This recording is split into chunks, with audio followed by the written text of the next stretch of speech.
नारायणं नमस्कृत्य नरं चैव नरोत्तमं देवीं सरस्वतीं व्यासं ततो जयमुदीरयेत्.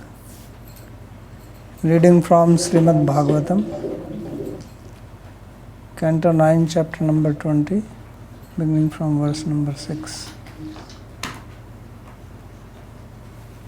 So we are reading this dynasty from King Puru,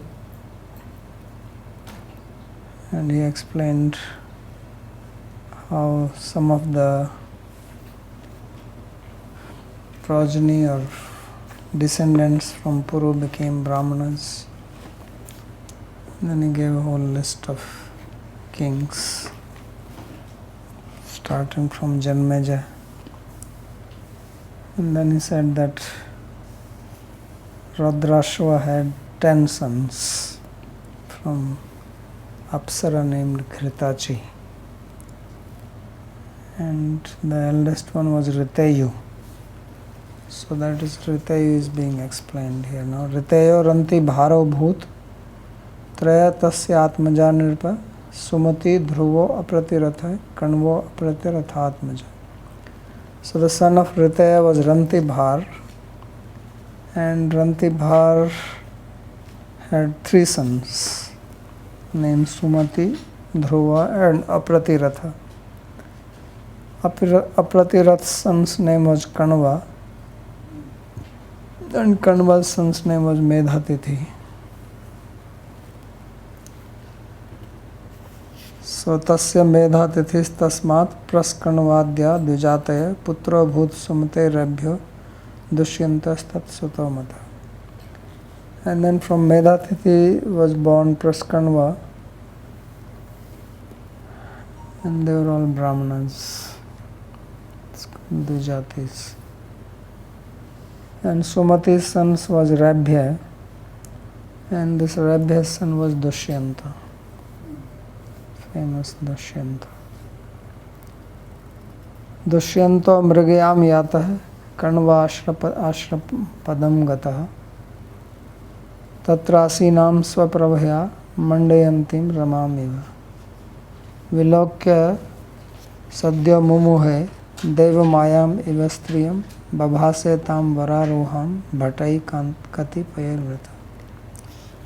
So Dushyanta, once he went for hunting in the forest, and while there he went to have darshan of sage Kanva into his ashram.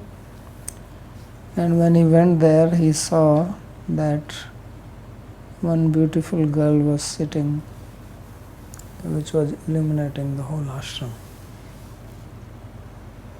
So that's the problem. So as soon as he saw her, he was immediately attracted. So vilokya sadyo mumuhe deva mayam iva striyam. So that stri, that lady, was just like Deva Maya. So this is what they call as love at first sight, right? So sight is important. Sight is the might.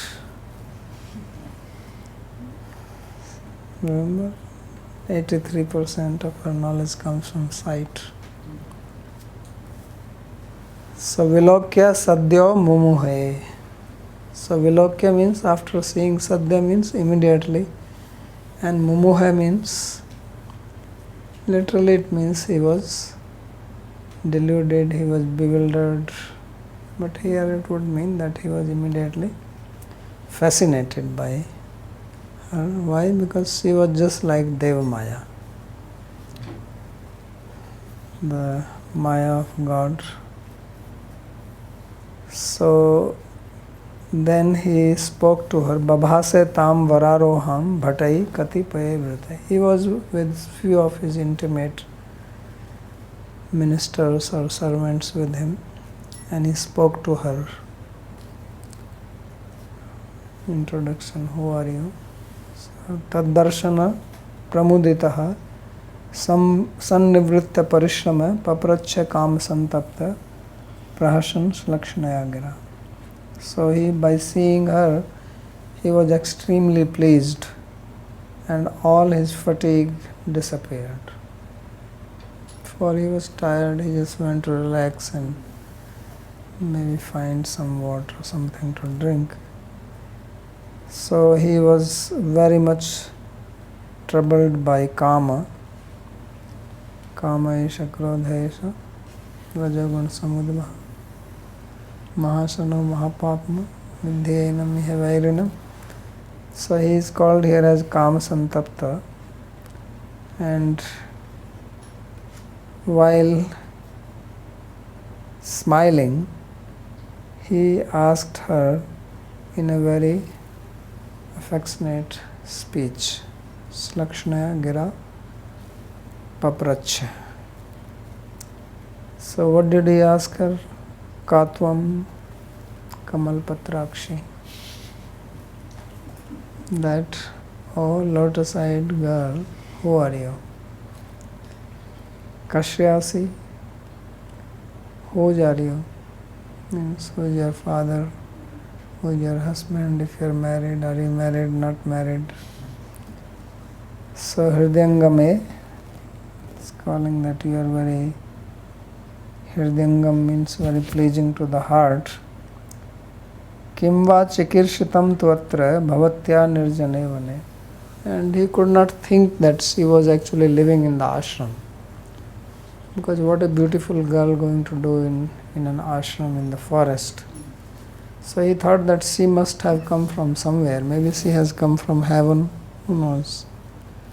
In the olden days, girls were also coming from heaven.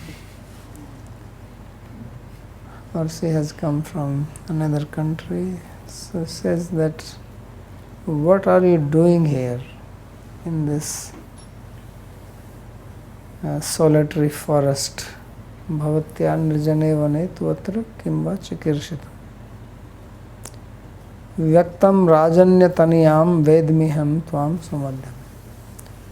And oh beautiful girl, I think that you are the daughter of a Kshatriya. Why is that? So for this he makes a very profound statement. He says, because my heart is attracted to you. So what is special about that? So he says, Nahi cheta pauravanam adharme ramte kvachit. That I come in the Puru dynasty and our cheta, our heart cannot be attracted to anything adharmic.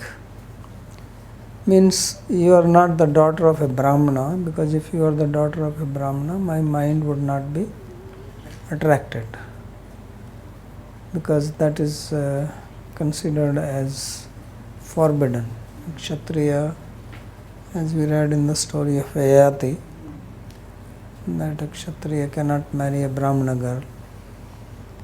So if my mind, my heart is attracted to you, then you must not be Brahmana. That is the point. Rajanya Putri or Rajanya Tanaya means you are Kshatriya.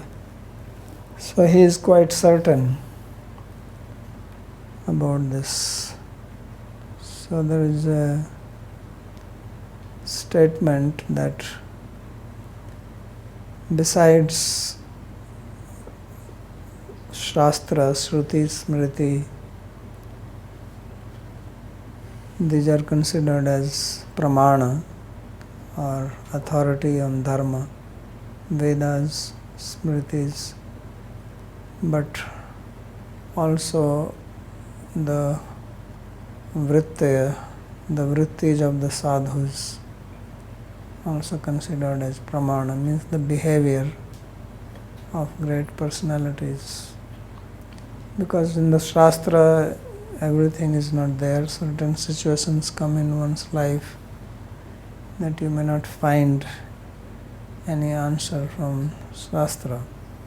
So then you also see how the great persons have acted in that particular situation. So Mahajano yena gata sapantha.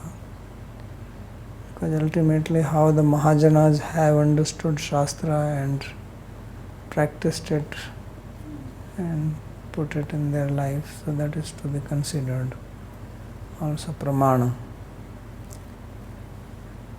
So therefore he says that parvanam, that we are dharmic people and we do not engage in adharma. So this is the level or standard of the kings in the olden days, that also we have to consider. Not that there also you hear stories of rulers that wherever they see some beautiful girl, then send them to our harem. So that is not what is being described here. So let's see if there is any commentary. So vedmi tvai machetsa salobhatva anyathanupatya iti bhava. So he says that I know this to be. So how does he know? By which pramana?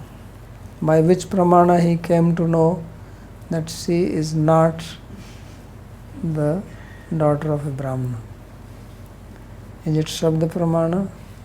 Is it Anuman pramana? Or is it Pratyaksh pramana? Which pramana? So this Vishwanath Chakravarti says it is Arthapati. Because Anuman is not possible.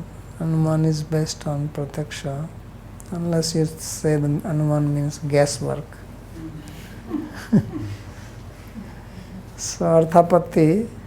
So how will you make Arthapati from here? Can anyone make? Swamiji? How would you make Arthapati? Well, he had his experience in his heart, right? So as you said, the heart can be taken as a pramana.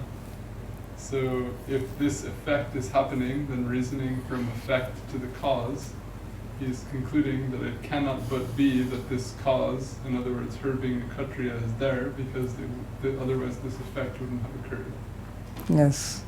So that's very good, because in Arthapati you understand the cause by seeing the effect. Right?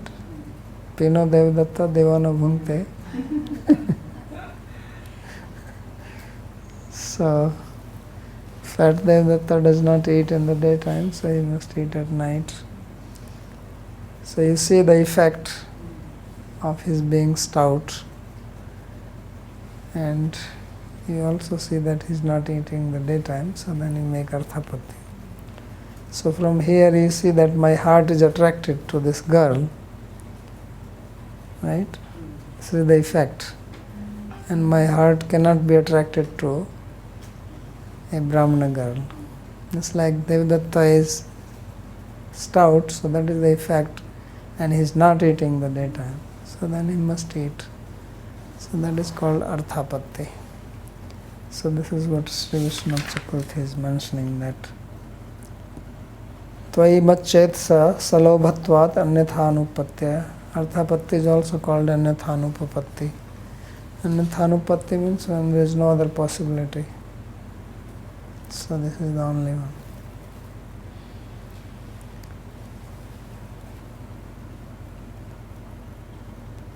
So then Shakuntala, she speaks now. So Vishwamitrad Atmajayvaham Tyakta Men Kaya Vane Vedai Tad Bhagwan Kanvo Vira Kim Karvamate. Yes. So what is the quality of his heart that makes it able to make this kind of certain distinction? Just like, maybe we have to give a more gross example. If you are say vegan, and you are vegan by birth, not that you became vegan few years ago. Not only by birth, but actually even your father was a vegan, and your father's father was also vegan. So this veganism is coming in your genes. So now when you see food and even if you smell it, then you say, well, this looks like this food is not vegan. I can smell some milk product here. Right? You can understand? So there is this kind of training in the heart, but at the same time there must be also conviction of the certainty of the external situation, that this, like there is, like under, in this time, like Kshatriya girl means Kshatriya girl, and there is like just this, how to say, there is no mixture or no, how to say, so the external world that he is experiencing with his heart must have a certain pattern that, you understand what I mean? No. Because nowadays it would be nowadays, without this, clarity in the caste, it would be difficult even for such a heart to find someone with that 100% Kshatriya nature. Okay, I understand now. Yes, of course. So, just like if you start making artificial milk or something like that, so that the vegan person may be confused, is it really vegan or not vegan? Yes, so at that time society was also not mixed up like present. So there were clear distinctions of Brahmanas, Kshatriyas and so on. And people followed that rule, so that's why he was able to make this distinction from his own inner feeling. It's not something, by looking at somebody it is difficult to say. Of course there may be some signs, external signs, how people dress and what kind of tilak they put, you can make out certain, but otherwise if somebody just dressed normally, nothing distinctive related to any particular class, then it will be difficult to figure out somebody is a Brahmana or a Kshatriya, etc. I think what I wanted to say is that like his ability is not based on some mystical, some yogic powers, but it's just within boundaries of clear rules and having an experience within those rules for a long time. That's exactly what I said when I said that is example of vegan means they're following that rule. So then you get accustomed to that. So our mind and our body, they can be trained to function, and then just like if you play certain game, you develop reflexes for that. For a common person it will look like mystical, that how this person can make a shot like this, isn't it? It looks like almost impossible. How can they do that? But because they have practiced so much that the body itself starts, because body also has its own intelligence. So before going through your rational faculty, it actually makes a decision and acts on it. So that's what is called expertise. So that's what it means here. That one is that you rationalize that she is sitting in this way and she looks like this, she maybe has a stronger build, so therefore she is a Kshatriya. Like by seeing the physiognomy, that is one way, but it's not based on that. Just the inner feeling which comes because of one's own upbringing and dharmic practice. Like you go to, many people have that sense, you go to certain place and you say, this place feels weird to me, or this place feels good to me, right? So how, they're not seeing anything external which is weird, but they just get a feeling that something is wrong here. So that is the chitta vritti.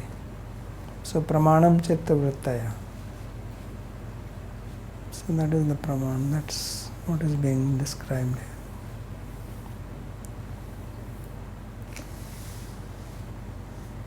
So she said that I am the daughter of Kanva. When he had asked,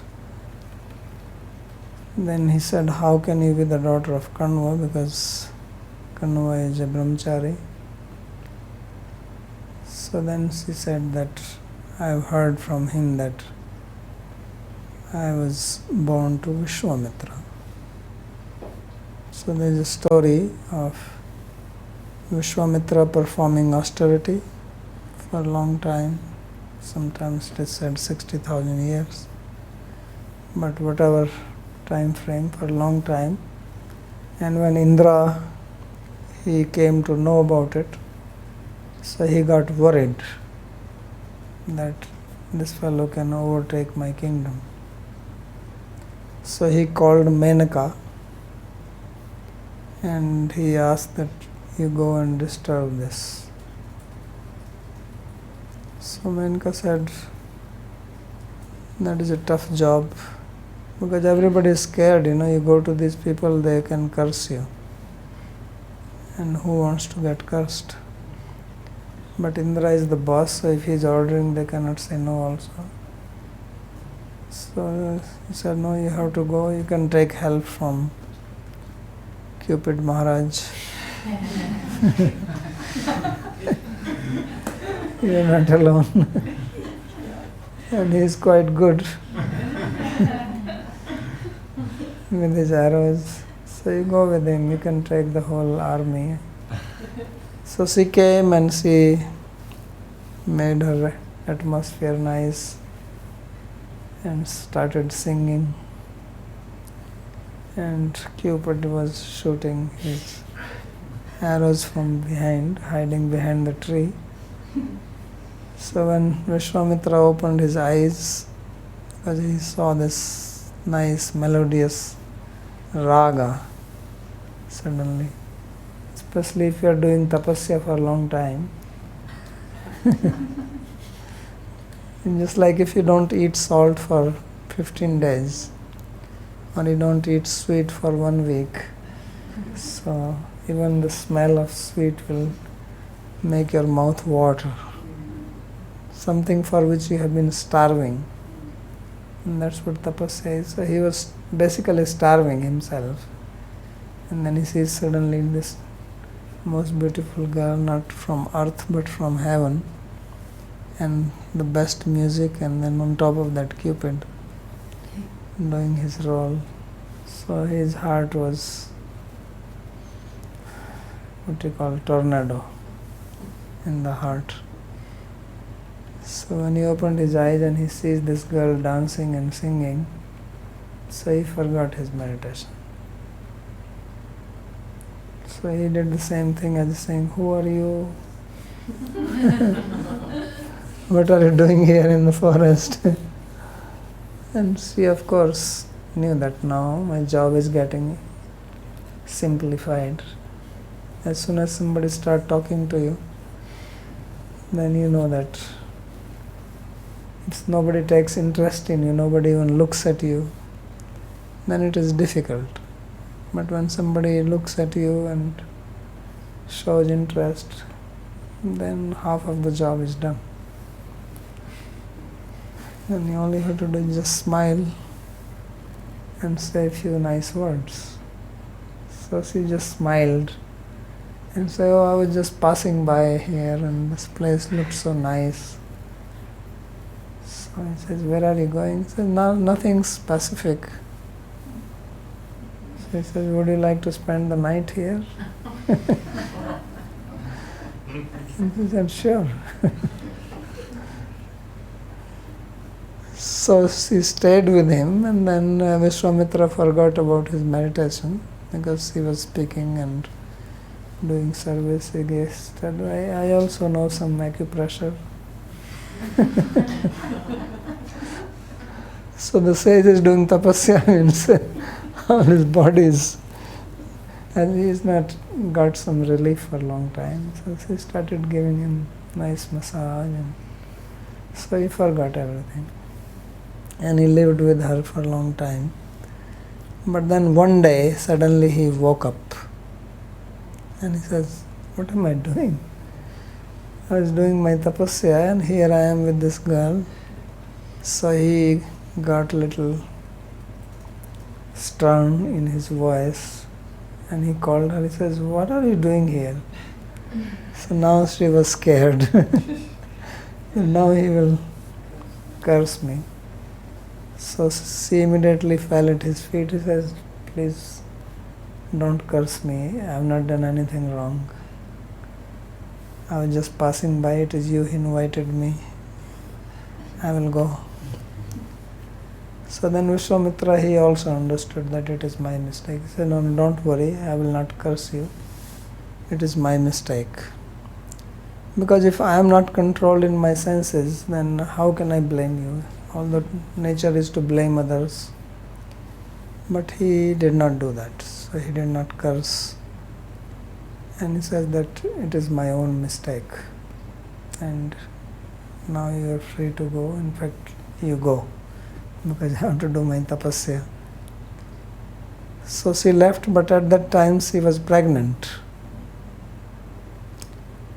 And so she delivered the baby and she left the baby in the forest unattended in the middle of the forest, and she went back to Svargaloka.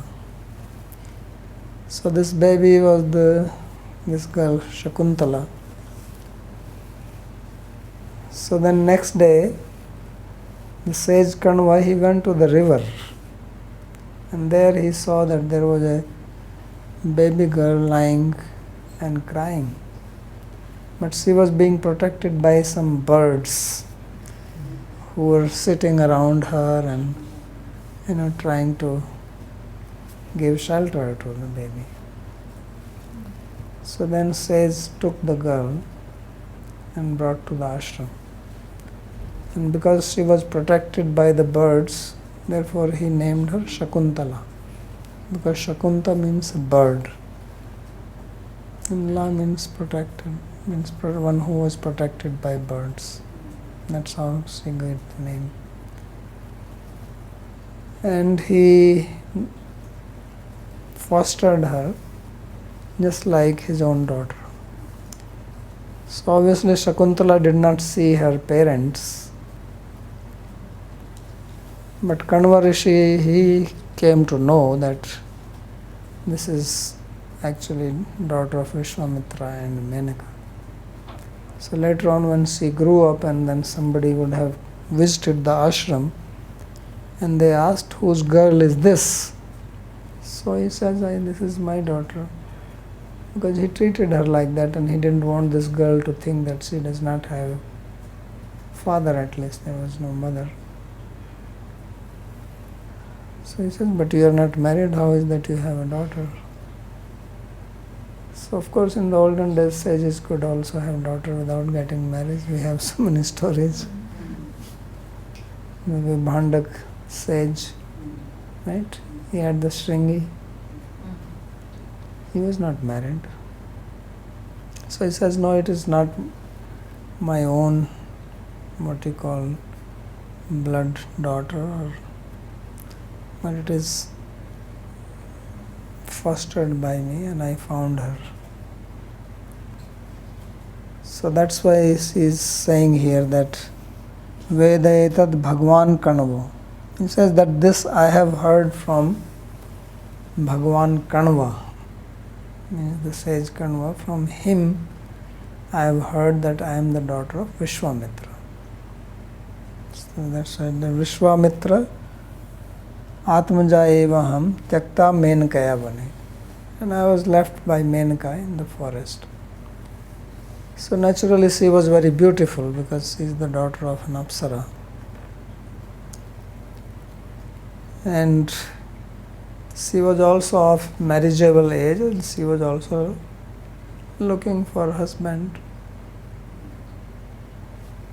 Because she has heard from sage Kanva himself that I am worried about you, I have to find a match for you, you are young now. So it is natural in India, it is the duty of the father to get the daughter married when she becomes of marriageable age. So she also thought that maybe he is the right person for me to marry. So therefore she is also a little bit showing her interest in him. Therefore she is calling him as Veera or hero. So by that indirectly she is showing interest. Because girls are more shy and men are more aggressive. So we see that the king is more aggressive in asking, who are you, whose are you, what are you doing here, all this. So Sakuntala was just, and she did not know who is he, because the king did not go inside as a king. This was also custom that when kings went to the ashram, then they will enter into the ashram without their royal insignia, without their chhatra and chamar. They have their own some symbols which are carried along with them. So he did not go inside with that. Just like it is said that when you go to the temple, then don't go with shoes on and don't go in a palanquin, etc. Means don't go like a big person, because you are going to see God himself, so should go in a humble mood. So this is how kings were when they went into the ashrama. They will go remove their shoes outside, remove all their royal insignia and go as just like anyone else. So he also came inside in that way. Although it was described that he was surrounded by few of his associates, Bhattai Vritai, Katipai Bhattai Vritai, it was said in verse number 9.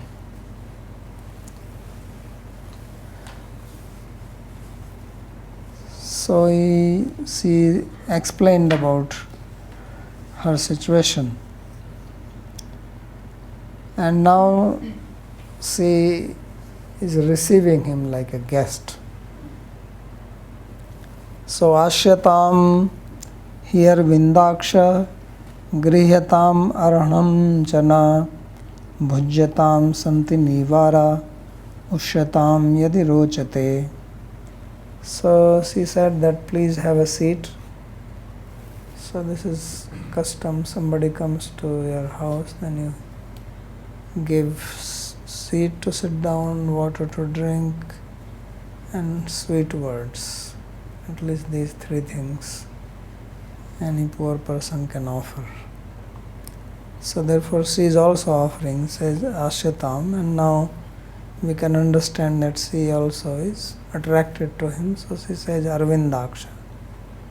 It's like he has called her Kamal Patrakshi. So she is also responding as Arvindaksha, lotus-eyed one. Grihyatam Arhanam Chana, and accept my Arhana means the objects which were used to receive a guest, like Arghama, Padya, washing the feet, washing the hand, and Achmaniya, then giving some water. And she said that we don't have any fancy food here, but Bhujyatam Santi Nivara. We have some quinoa here.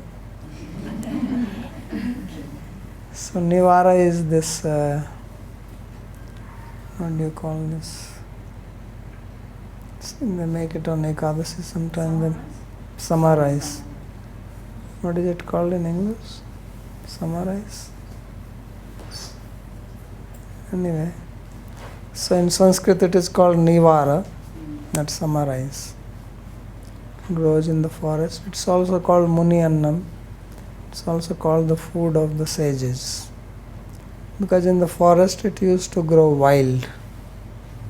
So the sages living in the forest will just pick it up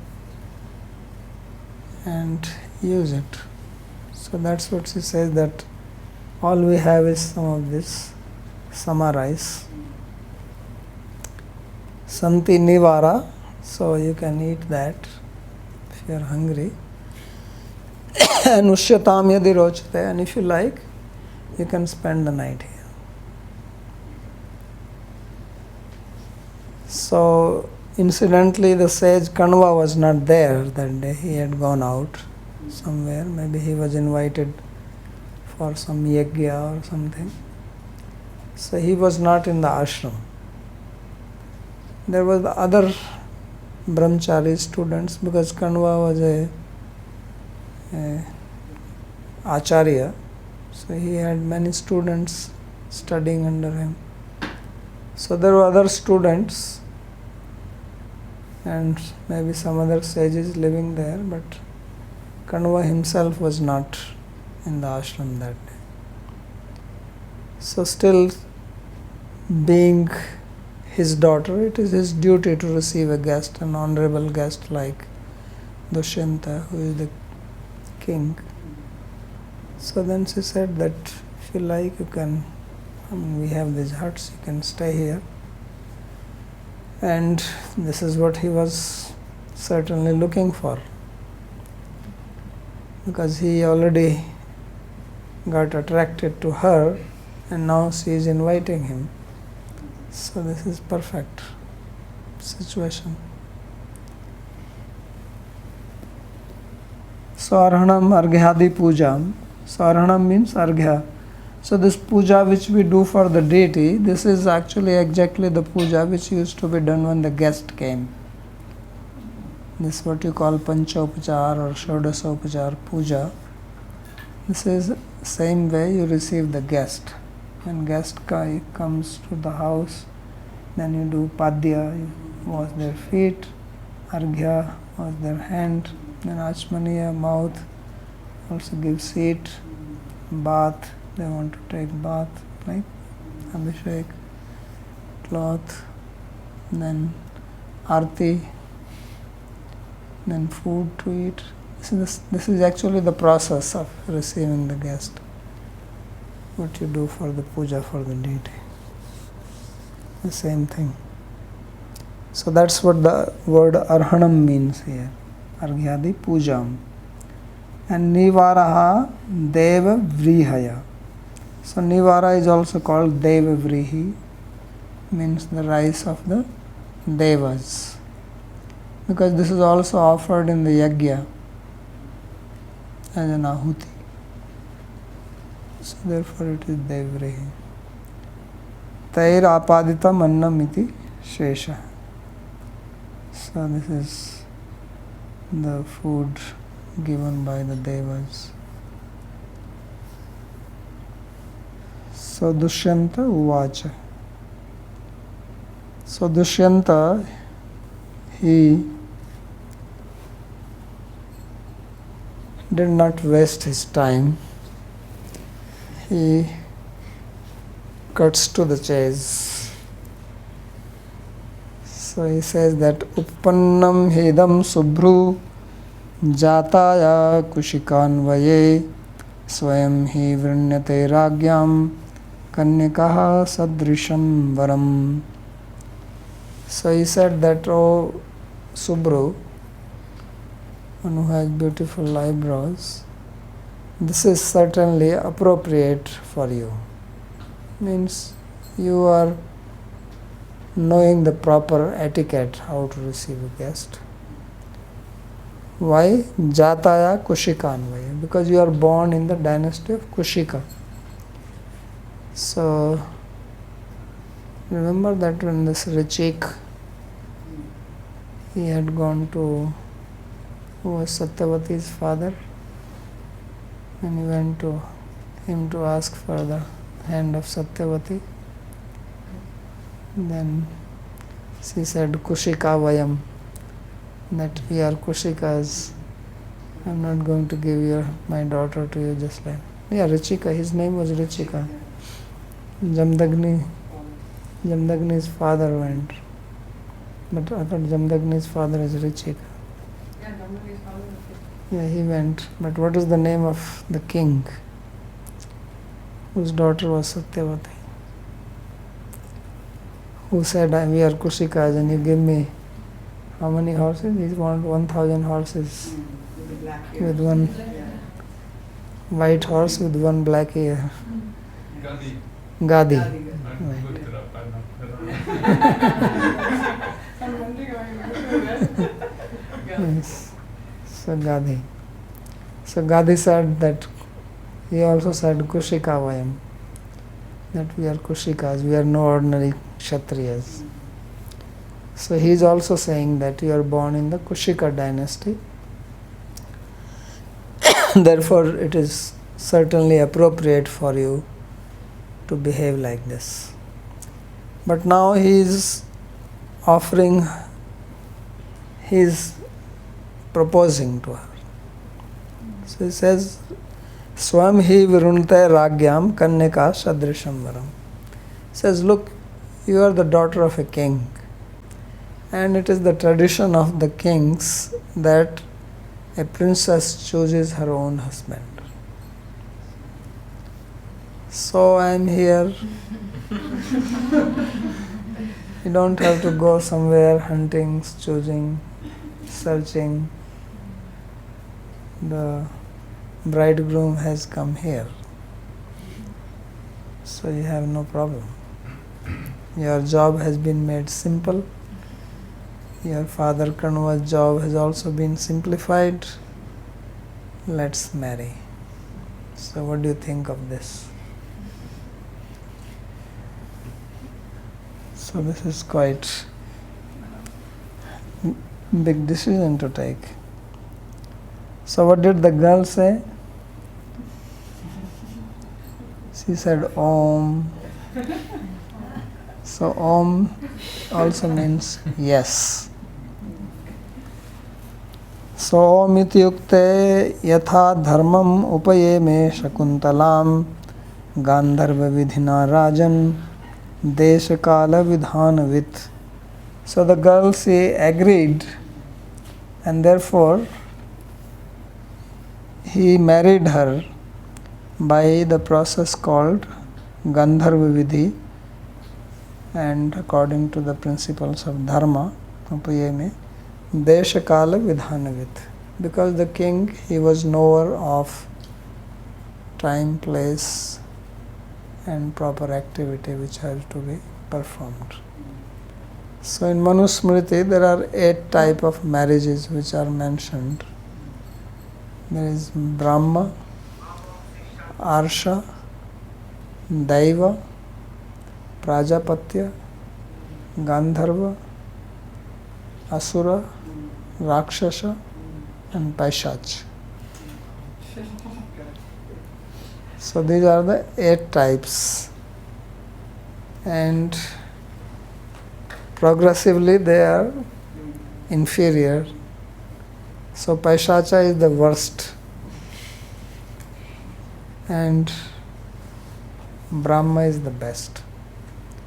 So Brahma is what you see these days, the marriages, where the bridegroom comes to the house of the bride's father, and the father donates the girl or his daughter by dressing her up nicely and gives it to the husband and gives some dowry.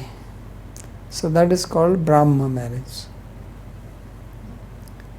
Arsha is where the bridegroom gives one cow to the father of the girl and marries her. And Daiva is where they have to give. Daiva is when the father actually gives the daughter to the Ritvik who does the yajna. So that is called Daiva.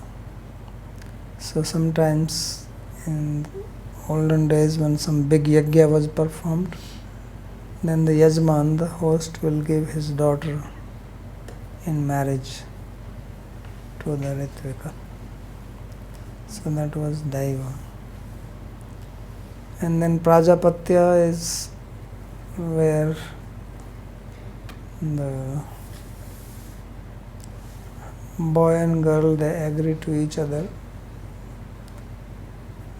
and with the permission of the parents, then they get married. And then there is Asura, where the bridegroom has to give some money to the father of the girl to marry.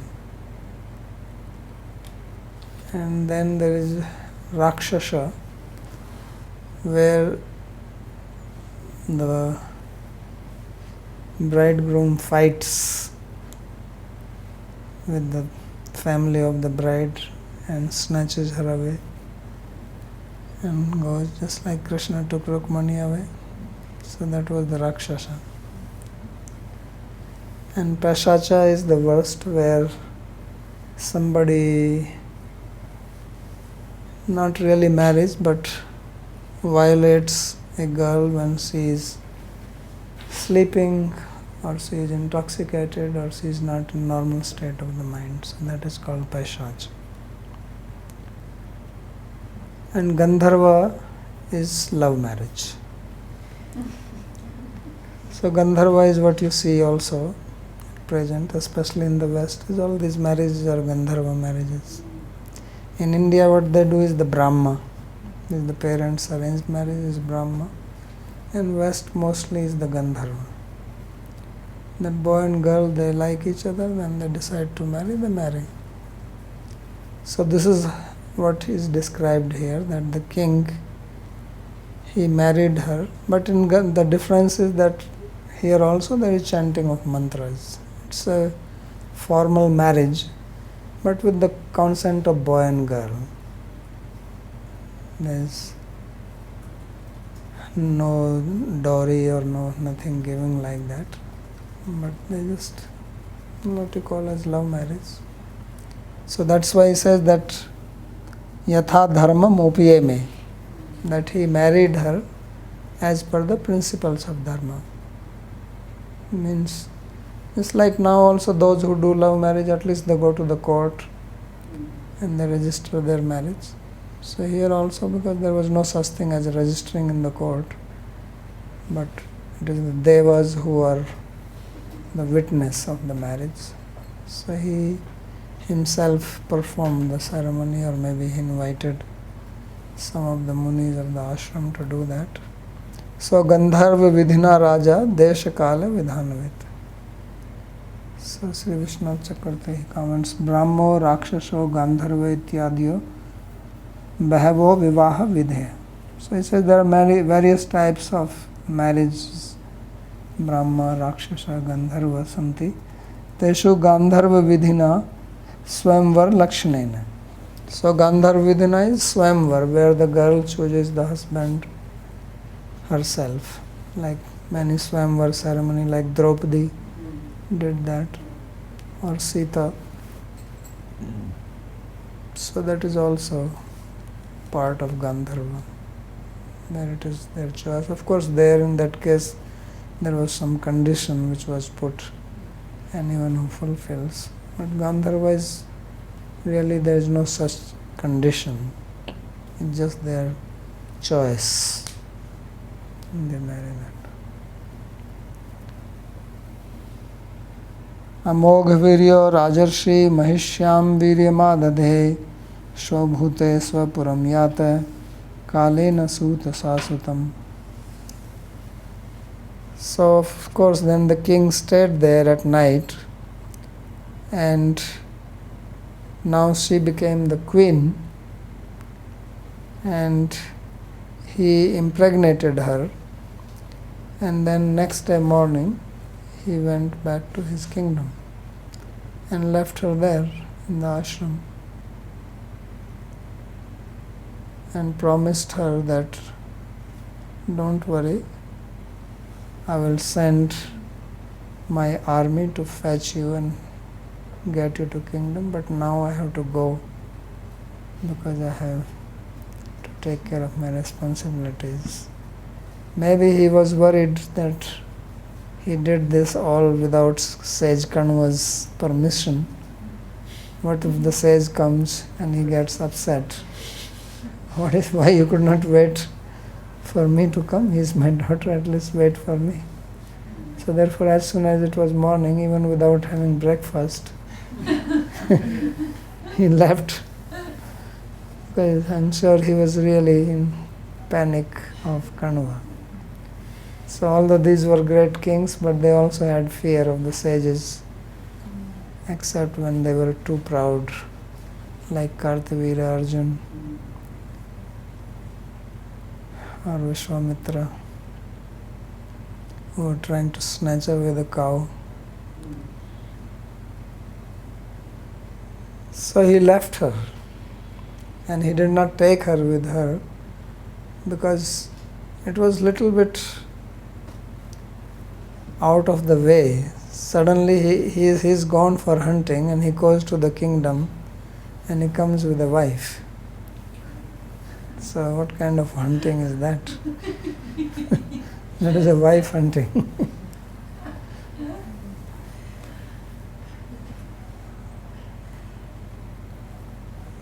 So, but she was just, it must have been a shock to her that she got married and now the husband disappears. But what is she going to do? Once she is married, she is married. So it happens too fast, everything.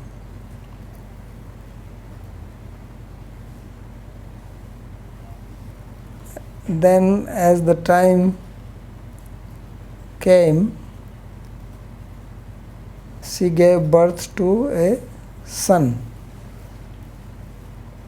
So then sage Kanva came, and when he came he learned about the whole thing. But he accepted it, because what is the point now in becoming angry at her or him?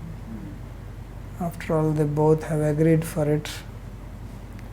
जब मियाँ बीवी राजी तो क्या करेगा काजी, right? When boy and girl are happy, then what the priest is going to do?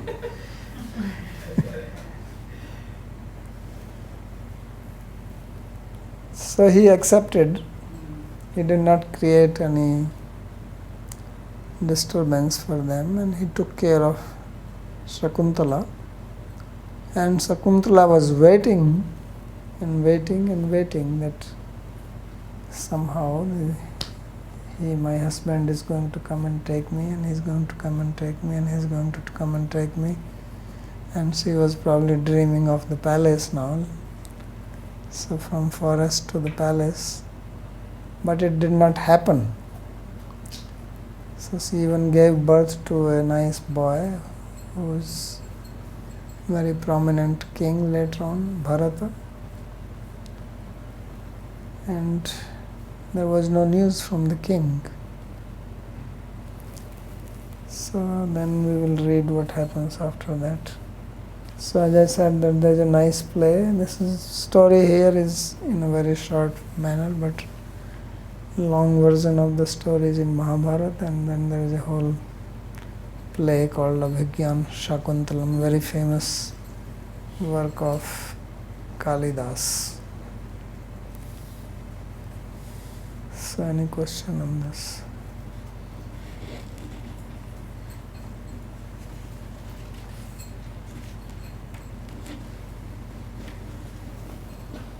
These different kinds of marriage, what was the deciding factor? Which kind of marriage happened? Was it just incidental that when the parents didn't have enough money, then the bridegroom had to pay for it? Well, there are various types of people. That's why I said that there are Brahmanas, there are Kshatriyas, there are also lower people. So different types of people had different customs also. Like there are still customs where the girls, the bridegroom's father has to pay something to the girl. It's a custom in the society like that. So it's also like the caste, the higher caste. Yeah, just like this Swamvar, this Gandharva is primarily for Kshatriyas. You don't hear this generally for others. So most common is the Brahma type. But in Kshatriyas you also have the Rakshasa type. Like Bhishma, he abducted these 3 daughters of king of Kashi. Krishna, he goes and gets Rukmani. So this is the Rakshasa type. So this is only in the Kshatriyas. You don't hear any Brahmana doing that or Vaishya or Shudra doing it. Because it's very Rajasic. You're somebody who is going to become your wife, you're fighting with their family people and even killing them. Many times they will get killed in the process because they will come to fight. It's also their honor. I mean, Krishna could have killed Rukmi. He spared him. Indraji would have killed him. So many times it used to happen that they will get killed. So one side marriage is happening, other side somebody is dead. And even if it's not killed, maybe they get wounded. They're in the hospital.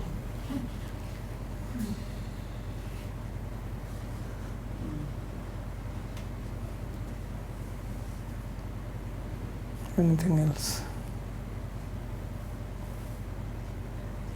Haribol, Dadaji? Very quickly, can you just say why he didn't came back to take her? Ah, What happened? I mean, why he didn't came back? you guess. Tell me why is that? So any guesses on that?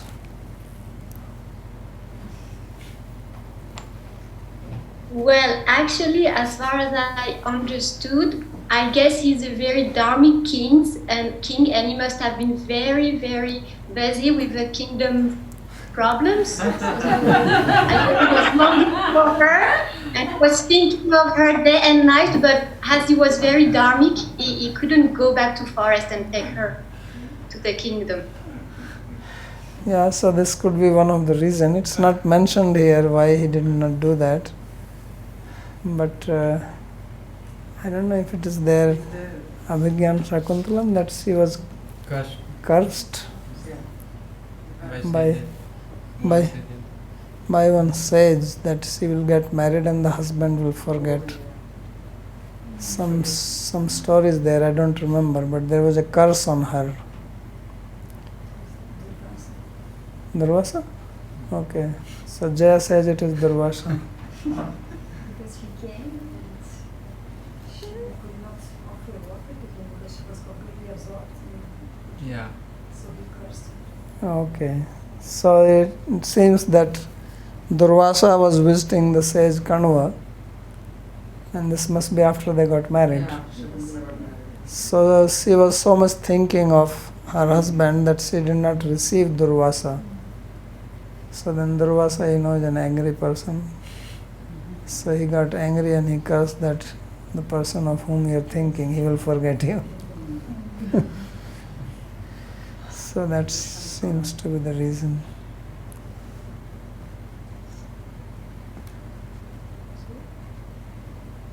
What was the purpose of doing austerity by the Vishwamitra? Oh, you tell me that. We already studied that. It already came. Why was Vishwamitra doing tapasya?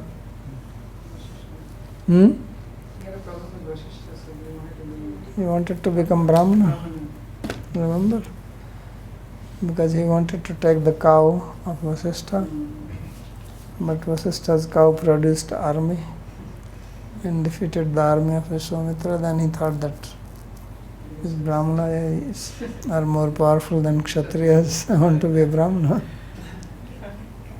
That's why he was doing it. So his intention was right, means positive. But still he disturbed. Disturbed means what? Means Menka came and disturbed.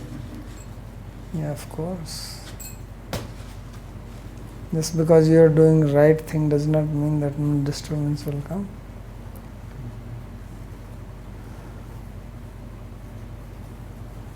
So Still, it's very heavy. whenever you do something auspicious, there are always obstacles. So tvam sevtam surkita brahvo antaraya swagho vilanga paramam brajtam padam te nanya balin barisi balina dadata. It is said that devatas themselves give obstacle when people do this type of things.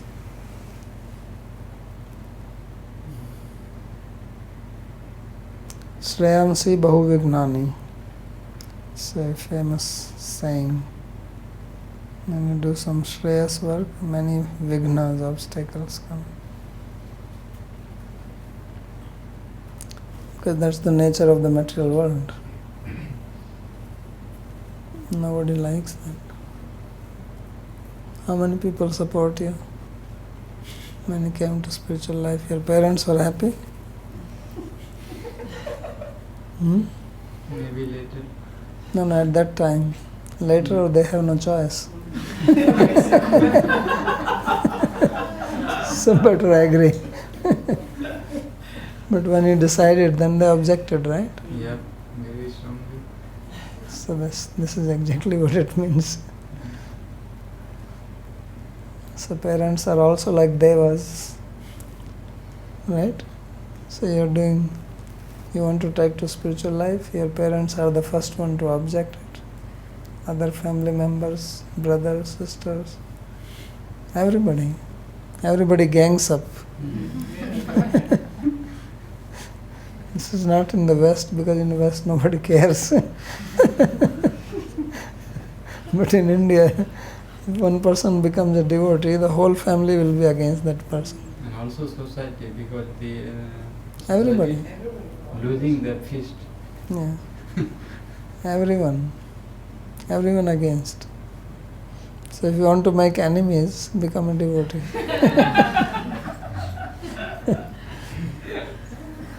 Bhakti Rasamrita Sindhu says when you become devotee, everybody is happy with you. Right? Shubhda. It says Shubhda, which means Jagata Pranam, everybody is happy. Nobody is happy. Including your own relatives. They are the first one to trouble you. Yes. So, what is the means treatment for this process? How I can't deviate? Remain fixed. Think of the goal. Don't deviate from the goal.